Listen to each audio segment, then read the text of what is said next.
Melisandre gazed into the fire for 20 years. She saw faces, she saw destinies. She saw the prince who was promised. And every time, she saw the wrong man. First Stannis, then Jon.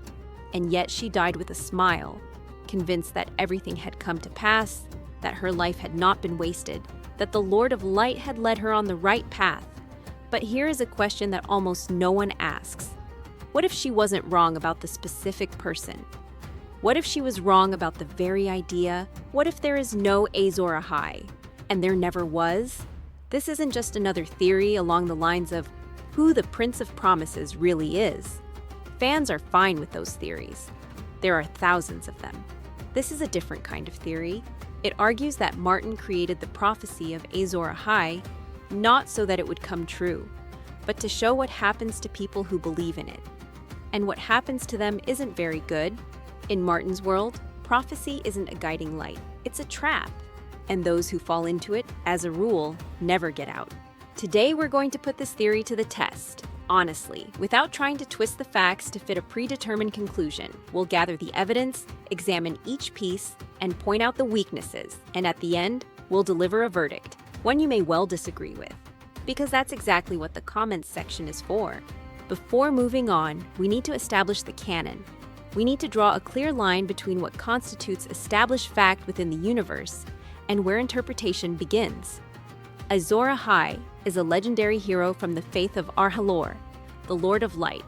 According to legend, he lived some 5,000 years ago, during an era commonly known as the Long Night. It was then that darkness, frost, and the invasion of the Others, known in the western part of Westeros as the White Walkers, engulfed the world. Azor Ahai is credited with forging the Dawnblade, a sword named the Bright Brother, with which he is said to have driven back the darkness and brought an end to the long night. The story of the sword's creation is a legend in its own right. He attempted to temper it 3 times, the first time in water, but the blade broke. The second time, he plunged the blade into the heart of a lion, but even then it proved not strong enough. And finally, he called upon his beloved wife, Nisa, and asked her to offer her breast to the blade. Her soul entered the metal. The blade became real, and the darkness retreated. Such is the legend. It is canonical, insofar as that term can be applied to ancient traditions that have been passed down by word of mouth for 5,000 years. Now, regarding the prophecy, there are several versions of it in Martin's text, and they vary slightly depending on who is quoting it. Melisandre most often recites it as follows: "When a star bleeds and darkness gathers, Azor Ahai will be reborn amidst smoke and salt to awaken the dragons from stone." There is also a longer version, which appears elsewhere. "A day will come after a long summer, when the stars bleed and the cold breath of darkness weighs heavily upon the world. In that dreadful hour, a warrior will draw a flaming sword from the fire, and that sword shall be the Light Brother, the red sword of heroes." It sounds grand and convincing until you start scrutinizing every word.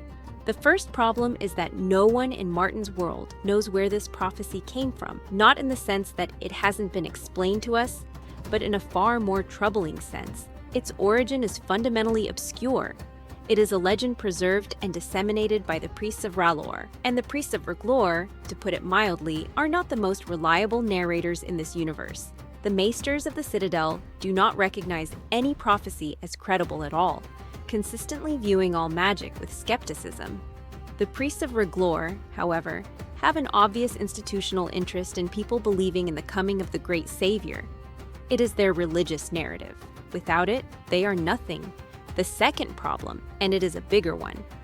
By the 3rd book in the series, Maester Aemon at the Wall, a dying old man who has devoted 80 years of his life to scholarship, suddenly realizes that 1,000 years ago, the prophecy was mistranslated. In High Valyrian, the word commonly translated as prince has no grammatical gender. For 1,000 years, everyone assumed it referred to a man, because that is what we are used to, because in most other languages, the word prince is masculine. But the original text does not specify.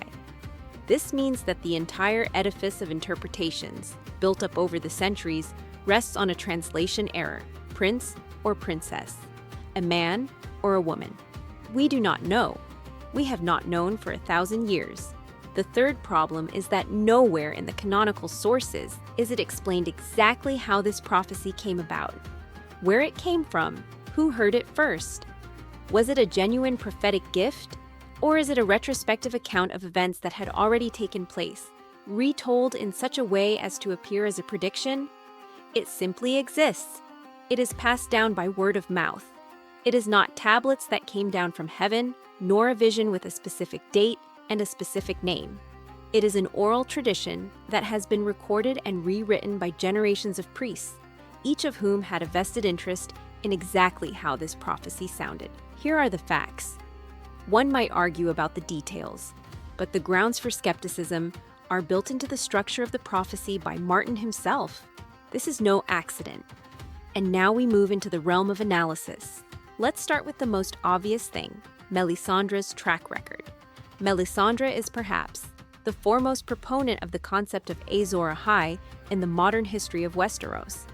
It was she who brought this prophecy to the shores of Westeros and persuaded specific individuals to make specific, catastrophic decisions based on it. That is why her story is particularly important to our theory. Right then, over the course of 5 books and 8 seasons, Melisandre has been wrong at least twice in identifying Azor Ahai. The first candidate, Stannis Baratheon. She was absolutely convinced, not perhaps, not probably, but he stands before you, though you have no eyes to see him. That's how she put it. Davos, the Knight of the Onion, once asked where such certainty came from. Her answer boiled down to the fact that the fire had shown her. The fire does not lie. The fire was lying, convinced that Stannis was Azor Ahai. Melisandre killed Renly Baratheon with the help of a shadow creature. Melisandre did not kill him with her own hands, but she killed him nonetheless, because Renly stood in Stannis' way. Then she burned a living girl. Shireen Baratheon, Stannis' 12-year-old daughter, was thrown into the fire to appease the Lord of Light and ensure the army's victory in battle. Melisandre stood nearby. She heard the screams, and she believed it was necessary, because of the prophecy, because that is how it must be. Stannis fell by Brienne's sword. No Dawnbreaker, no victory over the darkness, no fulfillment of prophecy. Just a man with a sword whose luck had run out. Stannis Baratheon's death had nothing to do with the great struggle against the darkness. After that, Melisandre turned her attention to Jon Snow, and once again, it all seemed convincing. Death and resurrection, dragon blood on his father's side, and his military service at the Wall. Martin himself, in A Dance with Dragons, puts into Melisandre's mouth a confession from her inner monologue. She seeks Azor Ahai in the fire, and the fire shows her only snow. She interprets the snow as Jon Snow. This is her own interpretation of the symbol, not a direct message. In the series, it is Arya who kills the Night King, not Jon, not Daenerys. Arya Stark, who features in no prophecy and no source. Arya, who was never called born of smoke and salt. Arya, who made no sacrifice in the manner of Nysa Nysa, just a girl with a Valyrian dagger whom no one expected to play this role. Many attribute this to the series' poor ending, and there is some merit to that argument. But there is another interpretation. By following Martin's overarching vision, the series depicted exactly what was meant to happen. The great prophecy of the prince that was promised turned out to be irrelevant. It was not a mythical chosen one of destiny who saved the world, but a specific individual who spent years training and happened to be in the right place at the right time. Bear that in mind, we'll come back to it later. Now for the first significant clue, the one that goes beyond Melisandre's specific mistakes. Martin himself explained quite clearly how prophecies work in his world, not through hints nor through his characters, but in his own words. In an interview published in 2012, he said, "Prophecies are a double-edged sword. They must be used with great care. The most interesting thing about prophecies is that they come true in unexpected ways, and the harder you try to avoid them, the more likely you are to bring them about." As a historical example, he told the story of a lord from the War of the Roses, who had been prophesied to die within the walls of a certain castle. The lord spent his entire life keeping well clear of that castle. Yet in the end, he met his death at the entrance to a tavern, whose sign depicted that very castle. Fate found him through a symbol. Martin quoted Shakespeare. Macbeth had been foretold that he would fall when the forest of Birnam marched upon Dunsinane Castle. Everyone laughed. How could a forest march? It couldn't. But Malcolm's army disguised themselves as branches and marched. The forest came. The prophecy came true. Not literally, but it came true. And then, in an interview with Entertainment Weekly in 2015, Martin spoke about Maggie the Frog's prophecy for Cersei. You have to look closely at prophecies and read between the lines. Cersei might have made the prophecy come true through her own attempts to avoid it. This is the author's explanation of how the logic of prophecies works within his universe. They do not function as direct predictions. Rather, they operate as constructs that influence the behavior of those who believe in them.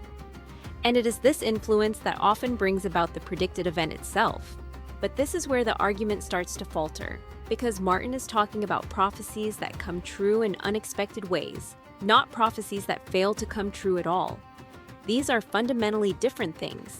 His words could also be interpreted as, Azor Ahai will come, but you won't recognize him until the very last moment. Not at all, as Azor Ahai does not exist. To be honest, this initial finding supports the theory, but does not prove it. It is more a matter of managing expectations, confirming that we are moving in the right direction. The second clue is more significant, and it concerns Rhaegar Targaryen.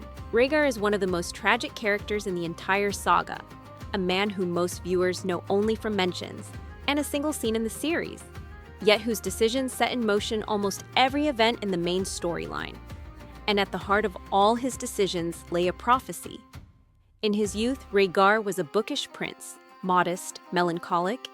He was more interested in scrolls and music than in tournaments and battles. Then he found something in the books.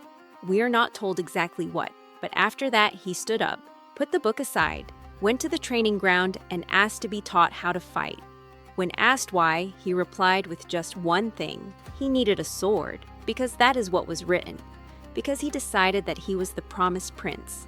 The first child, the second child. Then the realization that they are not enough.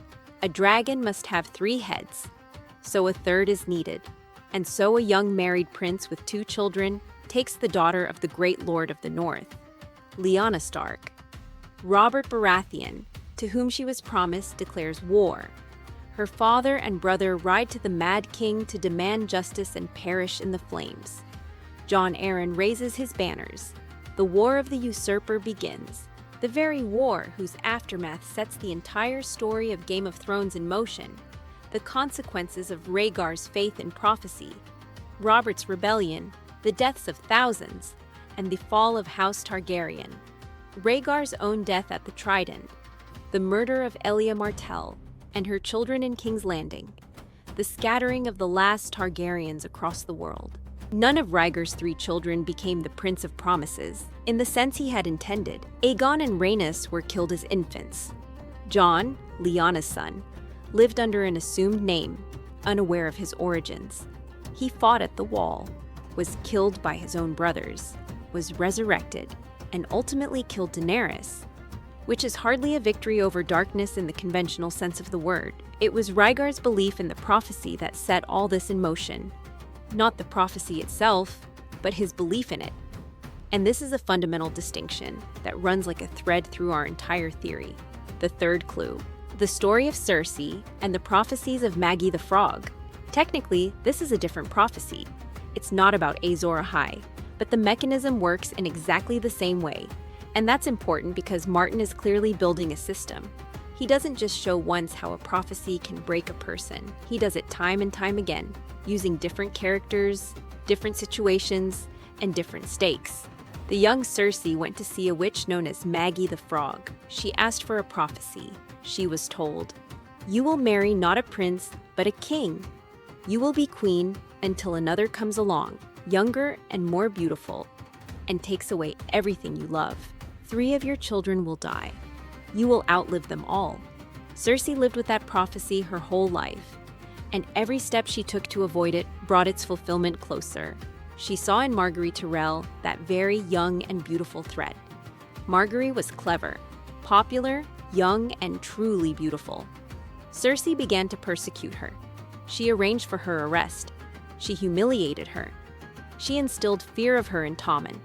And in the end, she blew up the great sept of Baelor, killing Margaery along with everyone else. Upon learning of the death of the wife he loved, Tommen threw himself out of the window. Cersei's third child had died. The prophecy had come true precisely because she had tried so desperately to prevent it. In the 5th book of the series, A Feast for Crows, Martin puts the following thought into the mouth of Master Marvin of the Citadel. A scholar from Old Hightower named Gorgon once wrote that a prophecy is like an untrustworthy woman. At first it seems to bring pleasure, and then it causes great pain. This is a direct statement by the author, via a scholarly character, on the nature of prophecies as traps. The principle is simple. Maggie's prophecy did not describe an inevitable future in the sense that Cersei took it to be. It described one possible future, which became inevitable only because Cersei believed in it and began to act accordingly. That is the mechanism. Belief in the prophecy creates the conditions for its fulfillment. Now for the strongest piece of evidence, the one that's hardest to dispute. In the 5th book of the series, A Dance with Dragons, there is a scene where Tyrion Lannister says the following to Jorah Mormont. A prophecy is like an untrained mule. It looks useful, but the moment you trust it, it kicks you in the head. This is Tyrion, one of the cleverest people in the entire A Song of Ice and Fire universe. And Martin gives this line to him specifically, not to some minor skeptic, not to a maester, whose skepticism could easily be dismissed as professional bias, to Tyrion, the character the reader trusts. Furthermore, as he lay dying at the wall, Maester Aemon confesses that he believed Daenerys to be the one born of smoke and salt, not Stannis, not Prince Rhaegar, not the little prince whose head was smashed against a wall. He lists the previous candidates and dismisses them all. By the end of the 2nd book, in his account, 3 people had already claimed the role of the Prince of Promises and failed to become him. 2 of them are dead. Aemon himself dies, convinced that the truth has finally been found. But he does not live to see his version confirmed. There is another layer that almost no one notices.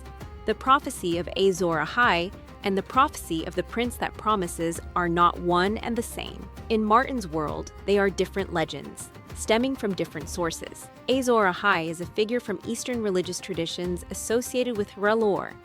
The prince that was promised is a legend preserved by the Targaryens, linked to their own understanding of their mission in the world. Melisandre uses both terms as synonyms because it suits her to equate them. Maester Aemon in the books makes a clear distinction between them. This is a fundamental difference that opens up an interesting possibility. Both prophecies may be about different people, or about the same event, interpreted twice from different perspectives, or about nothing real at all. The theory we are testing suggests that Martin deliberately created several competing prophetic traditions, each of which the characters interpret to suit their own ends. None of them represents the ultimate truth. They are all mirrors reflecting the desires of those who look into them. But the theory has its weaknesses, and honesty demands that we point them out. The main counterargument? Prophecies do, after all, come true in Martin's world. Not always, not exactly, but they do come true. Melisandre saw Arya in the flames and told her that she would close many eyes, brown, blue, green. This happened before the Battle of Winterfell. Arya did indeed close the Night King's blue eyes in the TV series. If we accept the TV version as part of Martin's overall plan, it means that the visions in the fire sometimes point to the right things. They are simply misinterpreted. Maester Aemon looked at the prophecy and drew different conclusions at different times. This also fits within the logic of our theory. The prophecy exists, but its interpretation varies depending on who is reading it and at what stage of their life. If we accept that Arglor's magic is real in the full sense of the word, how is it possible that a prophecy based on that very magic could be completely false? Can we trust the fire when it comes to specific events, yet not trust it when it comes to the most important prediction of all? That is a valid objection, and the theory does have an answer to it, though it is not definitive. Perhaps Azor Ahai exists in the sense that someone will indeed save the world from the Long Night, but he does not exist in the sense of a specific individual with a set of predetermined characteristics. The event will take place, but not because the one who brings it about was born on a volcanic island, simply because that person will turn out to be sufficiently prepared and sufficiently brave at the right moment. The prophecy describes something that happened once in the past and is mistakenly extrapolated into the future. Arya Stark was not born amidst smoke and salt. She did not make any sacrifice, yet she killed the Night King. This is either a breach of the universe's rules on the part of the writers, or, if one takes Martin's vision seriously, a direct answer to the central question. Now, let's talk about what Martin himself buried deeper within the text. In House of the Dragon, Aegon the Conqueror's prophecy takes on a new and very significant context. Aegon had visions of the long night in his dreams, and believed that the Targaryens must hold on to power in Westeros, so that, when the time came, there would be someone to stand between the world and the darkness. He passed this dream down as a family secret that every ruler was bound to know and keep. It was upon this prophecy that his understanding of his conquest rested. Not merely land, but a mission. But note the fundamental difference. Aegon did not name a specific chosen one. He did not say, "One of us will be the promised prince." He said, "We must stand together. We need an alliance. We need strength to face the threat when it comes." This is a fundamentally different understanding. Not a single messianic hero, chosen by the stars. Collective responsibility, prepared in advance. The tragic irony is that it was this very prophecy that led to the Dance of the Dragons. Viserys Targaryen misinterpreted it when telling his wife, Alicent, mixing up the names. Alicent put the wrong man on the throne, and half the Targaryens perished in a civil war, which, entirely in keeping with Martin's narrative, was caused by belief in the prophecy rather than by the prophecy itself. Martin openly stated that he writes to challenge genre cliches. One of the most prominent cliches of epic fantasy is the chosen hero, the one in whom all prophecies converge, the one destined by fate to defeat darkness. In Tolkien's work, Frodo carries the ring precisely because he is a hobbit, and a hobbit cannot be heard in the dark. That is fate. In the legend of King Arthur, only one man can pull the sword from the stone. That is being chosen. Martin emphasized repeatedly in his interviews. He is not interested in simple answers. He is interested in how power, faith, and prophecy break real people who fail to live up to their convictions. The concept of Azor Ahai within his universe is the perfect target for such deconstruction. The most powerful myth, the most seductive trap, and that is precisely why it ensnares not just one person, but several. Rhaegar, Stannis, Daenerys to some extent, Melisandre, throughout her entire life. There is another angle that almost no one considers, and it concerns the very structure of how prophecies come to pass in Martin's world. Let's suppose that the Prince of Promise is, after all, a real concept, that someone will indeed play a key role in the conflict with the others. This raises the question, why did Martin go to such lengths to construct a system of false candidates? Why did he go into such detail in showing how each successive interpretation of the prophecy turned out to be wrong? The most logical answer, so that when the real Azor Ahai appears, the reader won't recognize him until the very last moment. A classic detective technique. Hide the truth amongst false leads. But there is another answer. Martin constructs a system of false candidates, not so that one of them turns out to be the right one in the end, but to show that the very mechanism of searching for the Prince Charming is flawed. Each successive discovery looks just as convincing as the one before. Each time, the same set of coincidences comes together. Each time, the candidate is just as well-founded as the one before. This is not a lead-up to the final answer. It is a demonstration that any answer will be wrong. Seen in this light, what happens in the series no longer seems like a plot hole. The Night King is killed by someone no one was expecting. Because when no one is expecting it, the prophecy cannot become a trap. Arya didn't believe she was the prince who was promised. She simply did what she knew how to do, and it worked. One could put the question another way. If any of those referred to as the Prince of Promise had indeed played a key role in the victory over the others, it would most likely have been a mere coincidence with the prophecy, rather than its fulfillment. Just as it was a mere coincidence that a lord from the War of the Roses died at a tavern with a sign resembling a castle. But as has already been said, in the books, This story is not yet over. Martin remains silent. The Winds of Winter has not been written. The pattern points in one direction, but the pattern is not the final word. Now, let's consider what all this structure means for our understanding of the saga itself. There is a pattern that is hard to ignore when looking at all the characters connected in one way or another to the prophecy. Everyone who took it literally and built their life around its fulfillment either failed or perished.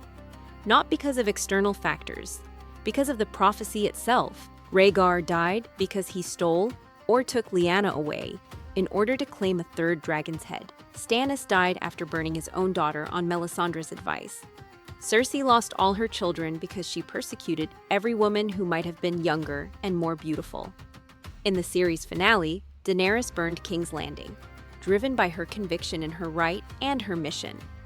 Viserys from House of the Dragon, passing on the prophecy, set in motion the Dance of the Dragons, which destroyed half his family and almost all the dragons. Now take a look at those who survived and made their mark. Arya didn't give the prophecy a second thought. She was focused on specific people on a specific list. Sansa never claimed to be the chosen one. Tyrion was skeptical of anything mystical. Brandon Stark took the throne, and there isn't a single prophecy that specifically foretold exactly that.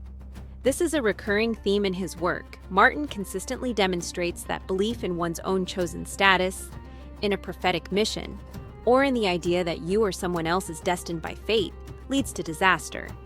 The absence of such belief allows decisions to be made based on reality, rather than on a text written thousands of years ago.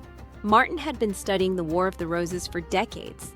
He studied real history, in which people made decisions guided by a belief in their divine right or legitimate claim. The War of the Yorks and Lancasters, which clearly influenced the conflict between the Starks and the Lannisters, was largely a war over whose narrative of divine right was correct. Both houses considered their claimants to be legitimate. Both houses perished, generation after generation. There was no divine right after all. There was only a man with an army and a fortunate marriage. In this sense, the theory that Azor Ahai does not exist as a specific chosen figure is a thesis about the nature of the entire world that Martin constructs. A world without providence. A world in which the gods are silent or do not exist. A world in which prophecies exist not to guide, but to tempt and to destroy. And that is precisely why Martin calls them a double-edged sword, not because they are dangerous to enemies, but because they are dangerous to the one who wields them. Conclusion: all the evidence has been examined. What should be done with it? As a historical figure, Azor Ahai most likely existed. Someone in ancient times did indeed stand against the Long Night. This is an established fact within the universe, and there is no reason to deny it. The prophecy concerning the return of Azor Ahai does exist. It is real in the sense that it is spoken of, believed in, and referred to. It has a tangible influence on events. But prophecy, as a tool for predicting a specific chosen hero with a set of recognizable traits, has never once worked systematically throughout the entire history we see in the books and the series. None of the candidates fitted the bill perfectly. Those who believed in it made disastrous decisions. The prophecy itself contains a translation error dating back 1,000 years. Its source is obscure. Its interpreters are unreliable and contradict one another. On the plausibility scale, this theory falls into the more likely than not category, not in the sense that no one will save the world from the Long Night, but in the sense that whoever does so will not fit the prophetic image of the Prince of Promise. The victor will be whoever happens to be in the right place at the right time with the right skill. And no prophecy will describe this in advance with sufficient precision to allow it to be fulfilled beforehand.